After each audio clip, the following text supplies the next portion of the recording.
ಸಮಾಜದಲ್ಲಿ ಜನರ ಕಲ್ಯಾಣಕ್ಕೋಸ್ಕರ ಎಷ್ಟೋ ಯೋಜನೆಗಳು ಸರ್ಕಾರದಿಂದ ಬರುವುದು ಸಹಜ. ಹಾಗೆ ಬಂದಂಥ ಯೋಜನೆಗಳ ಅನುದಾನದಲ್ಲಿ ಜನರಿಗೆ ತಲುಪುವಷ್ಟರಲ್ಲಿ ಅಧಿಕಾರಿಗಳ ಖಜಾನೆ ತುಂಬುವುದು ಒಂದು ಕಡೆಯಾದರೆ, ಇನ್ನೊಂದು ಕಡೆ ಜನರ ಸೇವೆ ಮಾಡುವ ಹುದ್ದೆಯಲ್ಲಿದ್ದುಕೊಂಡು ಜನರಿಂದಲೇ ಹಣವನ್ನ ಪೀಕುವ ಕೆಲಸ ಕೂಡ ನಮ್ಮಲ್ಲಿ ನಡೆಯುತ್ತಲೇ ಇರುತ್ತದೆ.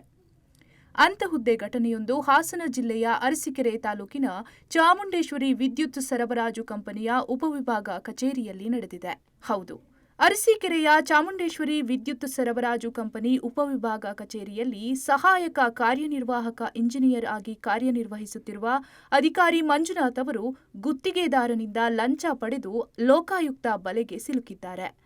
ಜಾಜೂರು ಗ್ರಾಮದಲ್ಲಿ ಅಲ್ಲಿನ ಗ್ರಾಹಕರಾದ ರಾಮ್ಪ್ರಸಾದ್ ಎಂಬುವವರು 70 HP ಹೆಚ್ಚುವರಿ ವಿದ್ಯುತ್ ಸಂಪರ್ಕದ ಅವಶ್ಯಕತೆಯ ಬಗ್ಗೆ ಹೇಳಿರುತ್ತಾರೆ.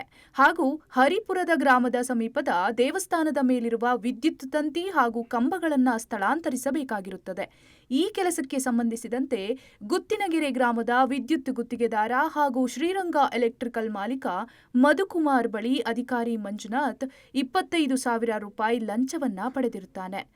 ಮಂಜುನಾಥ್ ಎಂಬ ಈ ವ್ಯಕ್ತಿ ಹುಟ್ಟಿ ಬೆಳೆದಿದ್ದು ಇದೇ ಊರಾಗಿದ್ದು, ಅರಸೀಕೆರೆ ತಾಲೂಕಿನ ಬಾಣಾವರ ಉಪವಿಭಾಗದಲ್ಲಿ ರಾಜಕೀಯ ಪ್ರಭಾವಿ ವ್ಯಕ್ತಿಗಳ ಬೆಂಬಲದಿಂದ ಕಳೆದ 12 ವರ್ಷಗಳು ಒಂದೇ ಸ್ಥಳದಲ್ಲಿ ಕೆಲಸ ಮಾಡುತ್ತಿರುತ್ತಾನೆ.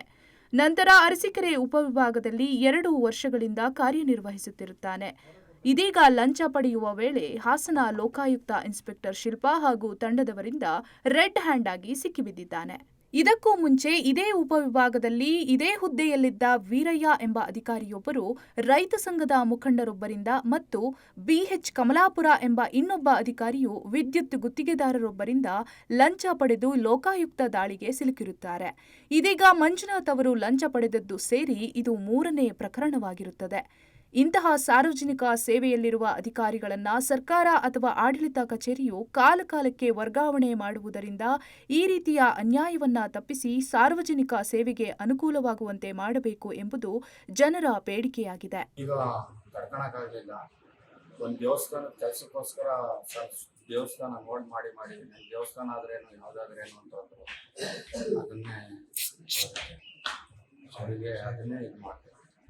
ಹೇಳಿದೆ ದೇವಸ್ಥಾನದ ಕೆಲಸ ಸರ್ ನೋಡಿ ತಗೊಳ್ಳಿ ಅಂತ ಬರ್ದಿದ್ದೀನಪ್ಪ, ಅದ್ರ ಕಡಿಮೆ ಮಾಡೋಕ್ಕಾಗಲ್ಲ. ಎಷ್ಟು ಬೇಡಿಕೆ ಇಟ್ಟಿದೆ ಸರ್? ಟೋಟಲಿ ಒಂದು 35,000 ರೂಪಾಯಿ ಇಟ್ಟಿದ್ರು. ಅದಕ್ಕೆ ನೋಡಿ ಸರ್, ನಾವು ಬಡವರು.